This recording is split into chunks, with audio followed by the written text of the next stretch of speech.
You're listening to Stand Out Get Noticed, episode 240.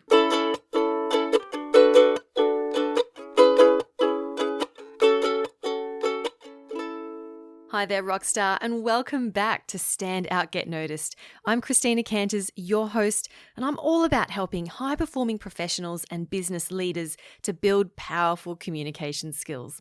You can learn more at thecmethod.com. Now, I want to thank everyone who wrote to me to tell me how much they enjoyed last week's episode 239, which was called Are You Living in Your Zone of Genius? It seems like it resonated with many of you. So if you haven't listened to that episode, make sure you go back and take a listen. Now, next week will be the last regular podcast of 2020. After this, I'll be doing a best of holiday series where I'll be resharing the most popular podcasts of the year. If you're taking time off, this will be a really good opportunity for you to catch up on episodes that you've missed and perhaps re-listen to some that you found especially useful. Now, for the final episode, or the final regular episode, I will be doing a Things I've Learned in 2019.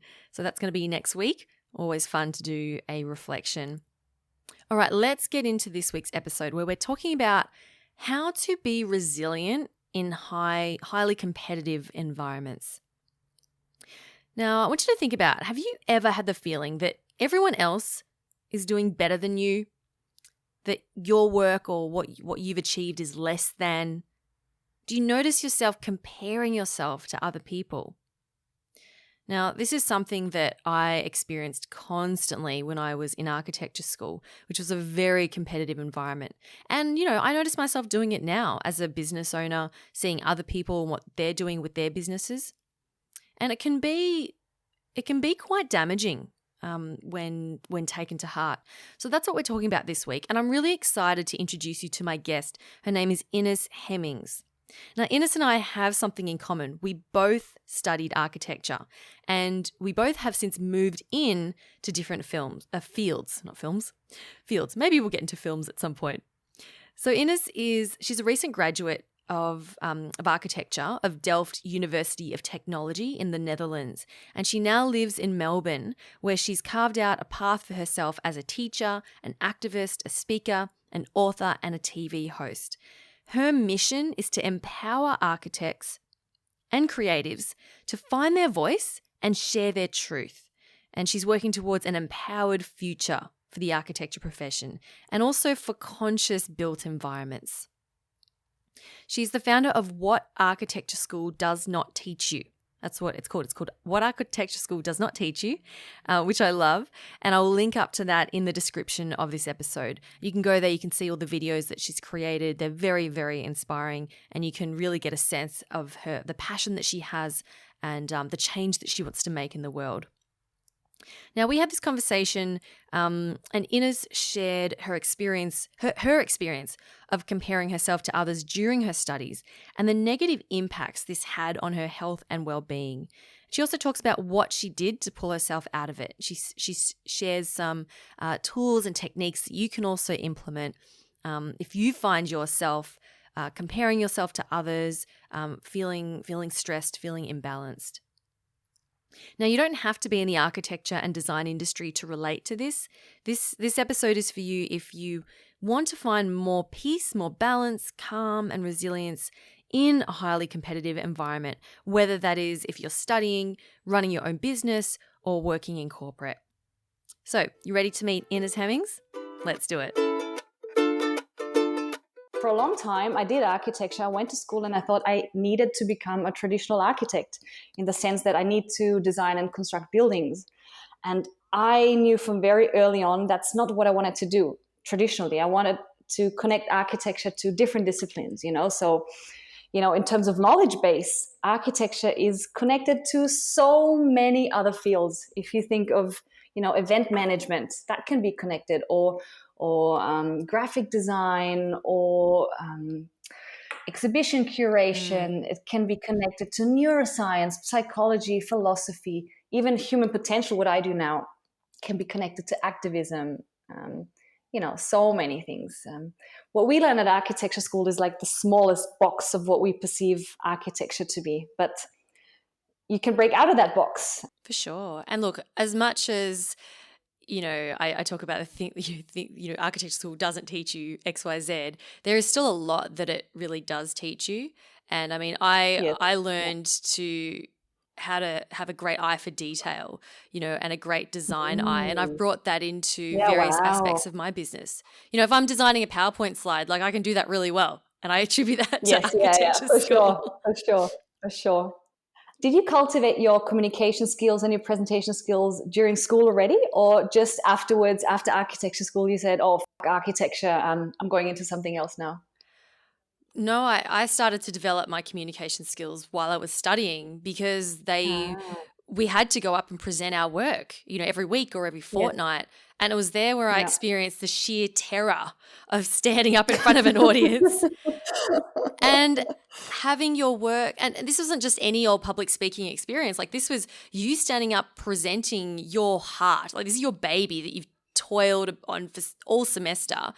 And then with one comment or one look, a tutor can completely put your work to shame and derail your confidence and be like, nah, don't get it. That doesn't look good. You clearly haven't put any effort in there. You haven't thought about this. And you're being torn down in front of your classmates. And it's heart-wrenching. So that was the moment when I realized I don't want to do this. I don't want to feel this anxious anymore. Yeah. So that's when I started to make those changes. That's really good. Once you face an obstacle, just, grow, better yourself and get over it. That's what I believe we should do in all different kinds of fields, not just in terms of communication.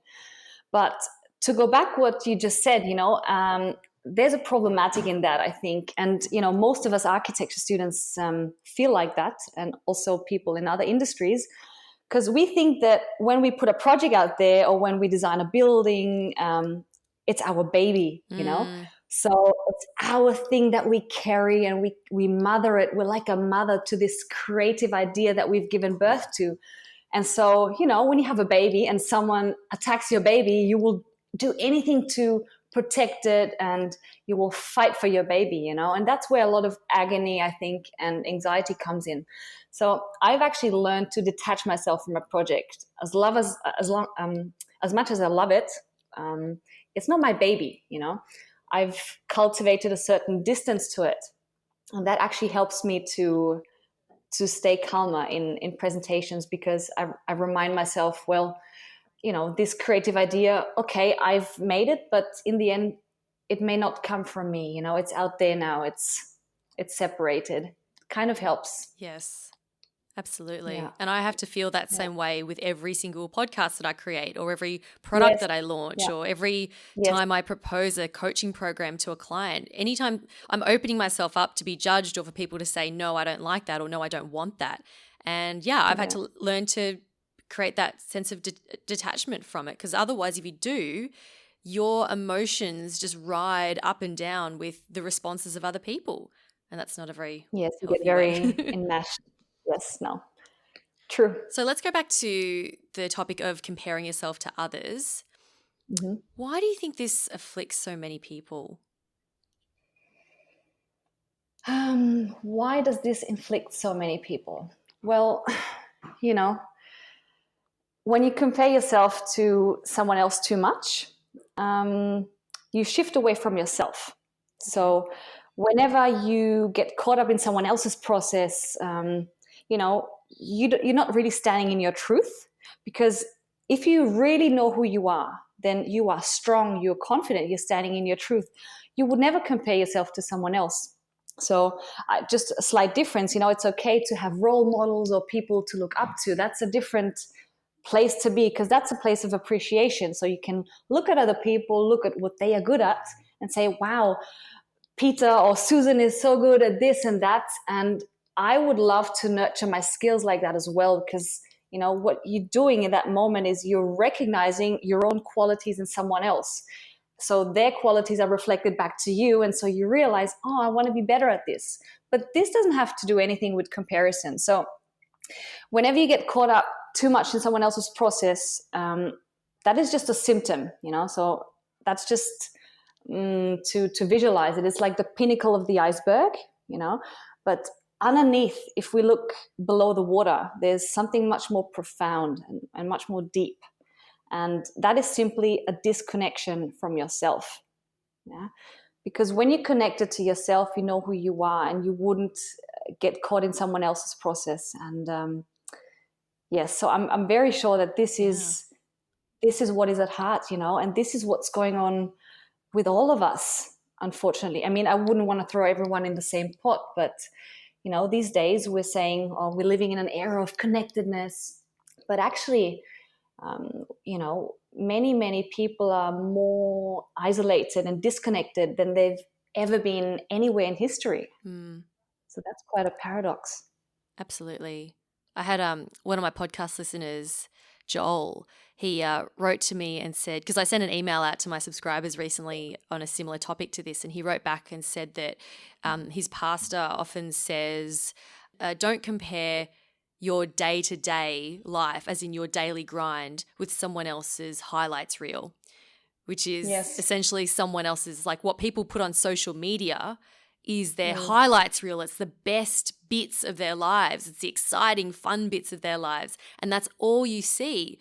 And then when that's all you see, and you then go, well, my life it seems boring and dull and sad in comparison. And then I think that's one of the main contributing factors to what you're talking about, Ines, in terms of people feeling so disconnected. Yes.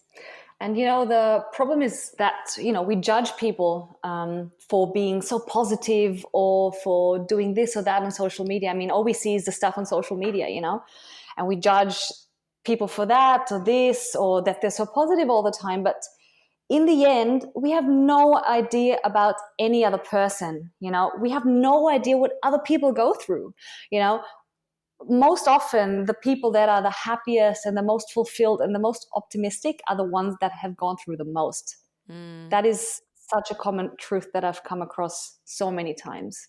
So taking a step back from judging and looking at ourselves. Can you share an example, Ines, of how you have gone on your own journey of comparing yourself less to others and working through that? So I studied architecture in Vienna, but then got admitted to do my master's at Delft University of Technology in Holland. So I moved to Holland, and that was an eye-opening experience for me because, Delft Architecture School is, if rankings really have a saying, it says that Delft is one of the best universities for architecture in the world. So I was completely honored to be there, and I got there. The faculty was amazing, and the people I came across, they were all international, super creative, brilliant people. And first, that empowered me and inspired me a lot. But then kind of after time, a lot of doubt started to creep in because, I started to compare myself, way too much, What sort of things were you comparing yourself to? Oh, I'm not creative enough. My detailing skills are not good enough, or even my English skills are not good enough. I mean, people came along with big posters of heavily illustrated stuff that I had no idea how to even start doing that on a computer. So what really led me down a spiral of shame and disbelief is that I felt less than, always less than anyone else. And and that's when I started to realize, okay, I need to work on this, because it's not normal. Did you talk to your friends, your architecture colleagues about this? No, I was very closed about all of this. So back then, talking about my feelings, talking about what's on my mind didn't come natural to me. It's only now that I actually finished my studies that I'm speaking my truth. So before, I should have done anything about it, but no, I didn't. Do you think your other peers were going through similar things? Yes, I think so, yeah. In the end, we're all going through very similar things. And I think we could encourage much more empathy at school if we had, someone to go to for these issues. I know that study associations always have, some kind of go-to person for these things. But honestly, who wants to go to a person and say, oh, I have this problem because I compare myself too much to others, or it's too much stress. Like, not a lot of people do that. But I feel if we did that, we could encourage a very different and more truthful and kind culture. I think in architecture school, there was this culture of who can work the longest hours, who can pull the most all-nighters, who can, have the most amount of work done. And it was almost like a badge of honor where people would say, oh yeah, I haven't slept in 3 days and I've had like 10 Red Bulls today, and it was like people were like almost competing as to how many hours of sleep you could go without. And there was this really this really destructive culture of the more you work, the better you'll do, and it was very competitive in that way. And I think as students, we were trying so hard to show that we were invincible, and that we weren't don't show any weakness, because that means that you'll do worse than them. You're and then vulnerable. they'll do exactly. Yes. Well, that whole competition thing, I tried to combat it, and I tried to, focus more on myself. But even though I shifted my focus back on myself, I tried the most that I could. I also stayed up all night because that's what I did during my studies, I stayed up all night. I didn't do a lot of sports, and I put all my heart and my soul into this one project. So all these self-sacrifices, all these things that disconnected me from myself. And the result of that was that, well, firstly, I got the lowest grade for that project. So that was a huge blow for me. I got the lowest grade. And when I didn't get proper feedback, I felt very vulnerable and attacked. And that resulted in a massive breakdown, that really made me rethink all my beliefs, all my values. Because I finally realized, and that's why it was a blessing in disguise, this massive breakdown, that, my definition of success and my definition of accomplishment doesn't work like this. I need to change something. So this was how long into your degree? 1 semester. This is 1 semester in. Okay, so what did you start to do then after that? Well, I got into mindfulness. Okay. I thought I was a failure, first of all. And so first of all, I needed to deal with, okay, what do I do about the fact that I feel like a failure, So I read a lot of things, and because generally I'm a person, I think a lot about stuff. And, I've gone through so many things in my life where I could have perceived that I failed. And that's why at that point I knew, okay, I might feel like a failure, but actually after a while of contemplation, I know that this is not a failure. This is actually just failing forward. It's learning, it's part of the journey to, so what, lowest grade, that's just the system. System conditions us that a low grade means, you're a bad person or your project is bad. That is not true, So if you do have the courage to look outside of what the system perceives, then you might see that, you're quite blessed, because only society tells us what good and what bad is.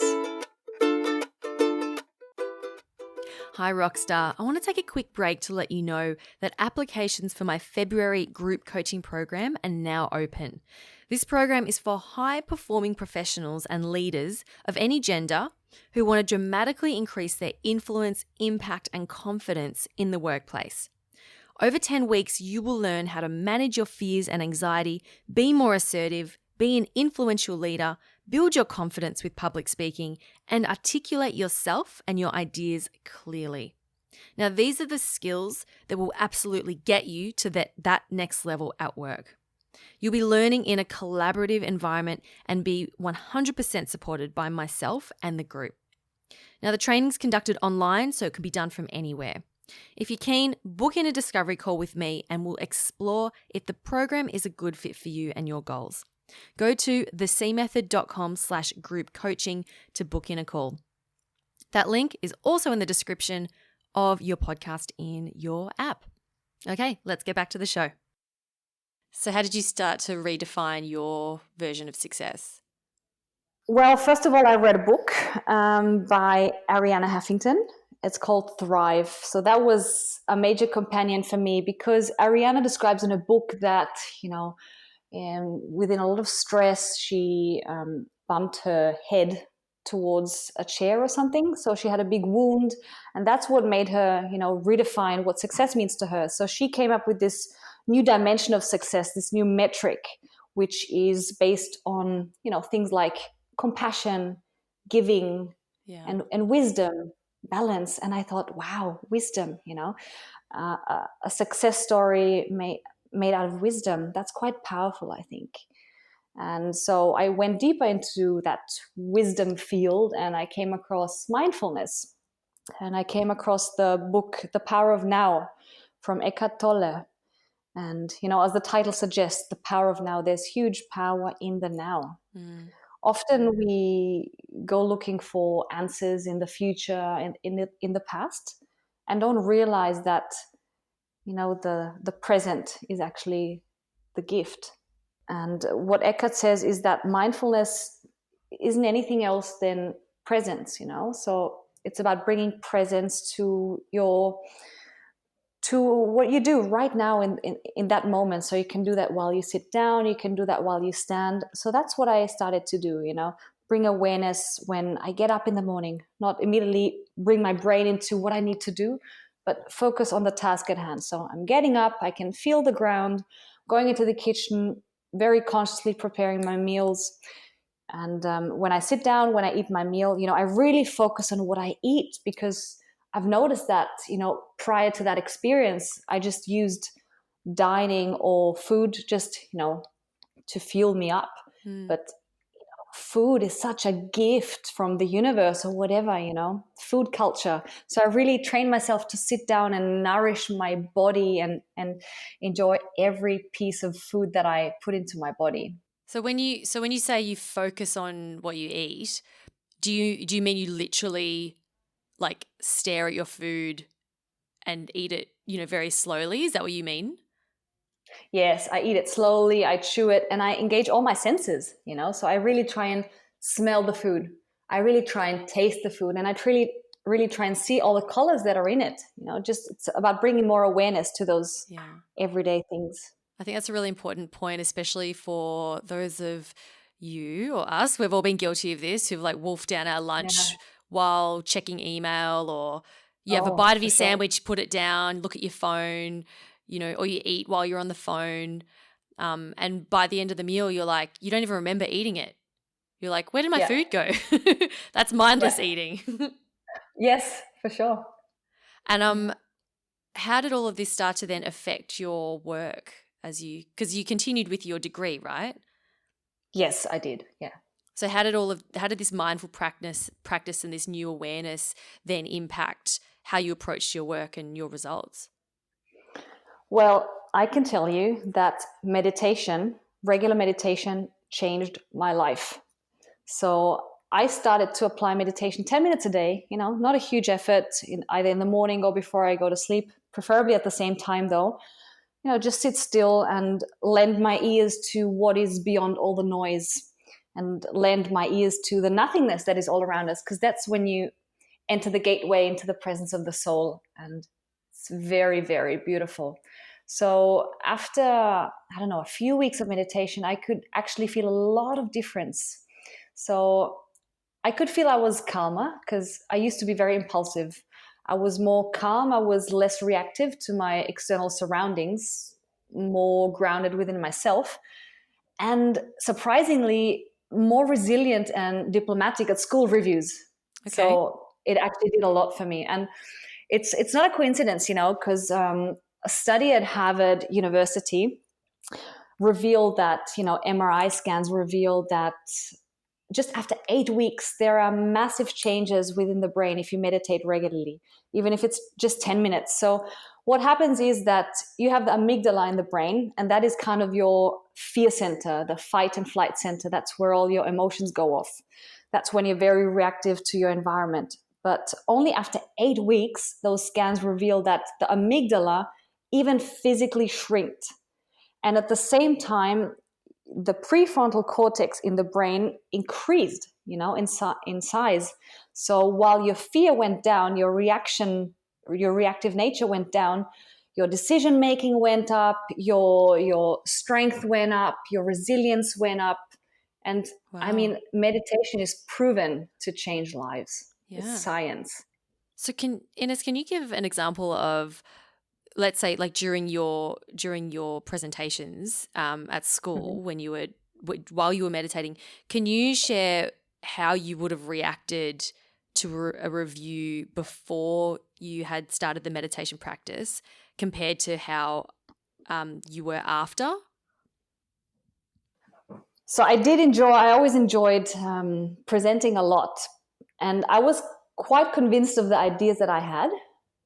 But whenever someone said something against it, because, it was my baby. So whenever someone said something against it, or this doesn't work, that doesn't work, I became very reactive and said, oh, why do you think doesn't this work? Huh? Why do you think doesn't this work? Tell me why this doesn't work. And I just felt, like a small baby that wanted to cry and go into the corner afterwards. So I felt very, very small afterwards. That was the biggest consequence, I think. I felt very small, not really mature in that sense. And after meditation, I trained myself that, okay, first of all, criticism, feedback is positive.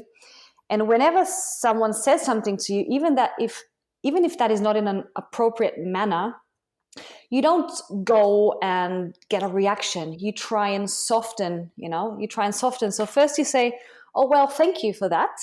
Thank you for letting me know. What makes you think that, So that kind of eases the conversation. And then you really get down to the truth, what the real issue of that comment was. Because often the comments that you get are not the real truth of what is actually going on. And why is that? Well, I remember back in Vienna, so I did a democracy forum in Vienna, and it was not one whole building, but it was 2 separate buildings within one site with a big patio and a plaza in the middle. And this tutor comes along and says, oh, you should put those 2 pieces together, those 2 buildings. And I'm like, well, thank you for your comment, but why do you think should they be together? He said, well, because it's one building, it should be together, And so back then I was very reactive to that. But if I got that same comment now, I would really try and get down to the truth. What is your problem with the fact that a democracy forum has 2 different pieces of a building? It doesn't have to be one building. So that's kind of a comment that comes from somewhere else. It's came up out of thin air, if you ask me. Yeah. Because often people's comments, they're coming from a deeper place where they might have their own perception or their own previous experience, or even their own insecurities, which might explain why they're making that comment. I'm reading a book at the moment. It's called The Big Leap by Gay Hendricks. Have you heard of it? No. Oh, it's awesome. I highly recommend it. The Big Leap. So in the book, he tells the story of how he was coaching these top level executives who were fighting, and there was this conflict about like, oh, we don't want to open up another warehouse in this country and blah, blah, blah. And it turns out that one of them was just saying, I don't want to do it. And they just thought he was against it. But it turned out that his underlying feelings was that he was fearful that the business might fail if they expanded too quickly. So that was his concern, but he couldn't express his emotions effectively, or didn't feel. Yeah. He was afraid of being vulnerable in front of his other colleagues, so he just expressed it as anger and just saying, "Nah, I don't want to do it." Yeah. So I think it's so important to remember that everyone's got their own stuff going on inside of them and their own fears and vulnerabilities, and not everyone is adept at expressing themselves in an effective way. And if you ask me, it's difficult to express yourself. I mean, to me, it didn't come naturally. I really needed to learn how to do that, to accept my emotions, to express them in an appropriate manner. I mean, as kids, we can do that, but then on the way, we get a lot of self-limiting beliefs from society and other people. So it's kind of part of maturity to express your emotions and to communicate them. But maturity, I believe, has to be earned. What do you mean by that? well, to be a really mature person and to, to speak your truth, I think it takes a lot of unraveling of who you really are, because as you grow older, if you get self-limiting beliefs or fear, because that inevitably happens, so, with some people more, with some people less, but then your truth gets clouded with all those beliefs that are actually not from you, but from others. And so to really reach maturity and a high self-awareness, it needs to be earned, because you need to, it's your responsibility, it's your job to unravel that, to get rid of everything that's holding you back. So I think authentic empowerment has to be earned. Yeah. And it does take work. It takes a lot of work, people who like you can be practicing. I mean, it's like developing strong communication skills. Like it's not just something you learn and you're done with it. Like it's an ongoing journey. You look at monks who have achieved enlightenment and they still see themselves as being on the journey. There's no destination. So Ines, this has been really interesting talking with you, and I really appreciate you sharing, your experiences with everyone. Can you tell us a bit about what is your truth and how are you helping people in the world to find theirs? Yes, thank you for that. My mission basically is to empower architects and creatives to find their voice and share their truth. And well, why do I do that? Because first of all, I want to see our industry to be an empowered and inspiring place to be in, where we empower each other, where we are safe and feel valued. And also I'd love to see our environments be inclusive, being conscious, because as you might know, as a former architecture student, Christina, our built environment has major cognitive impacts on our well-being. They can heal us, or they can make us really depressed and agitated, even, induce higher crime rates. And so if there's a job definition of what I really do, I would say I am an activist, probably an activist for truth, helping other people find and share their truth. I'm a teacher, probably the most, and I work as a TV host, I'm a speaker, and currently I'm also publishing a book. And what my aim really is with What Architecture School Doesn't Teach You, I want to build it into a global educational platform that starts a movement among architects in the world to become more conscious and empowered about who they are, and in turn create conscious environments. Because whatever we see in the external world always comes from within. Love it. Well, I love your passion, Ines, and I cannot wait to see the impact that you make in helping more people to find their truths, because I think that is really important. Yes, well, thank you to you, Christina. It's been a pleasure to be in the show. A big thanks to Ines Hemmings from What Architecture School Does Not Teach You for being an amazing guest on the show this week and for sharing her story. Check the description of this podcast for links on how to connect with Ines. Now, before I leave you, remember to apply for the group coaching program if developing your leadership, your confidence, and your influence in the workplace is something that you want to achieve in the next year. Go to thecmethod.com/group coaching to apply, where we'll set up a call and explore if the program is a good fit for you. All right, thanks for listening, Rockstar. I'll talk to you next week. My name's Christina Canters, and this has been Stand Out, Get Noticed.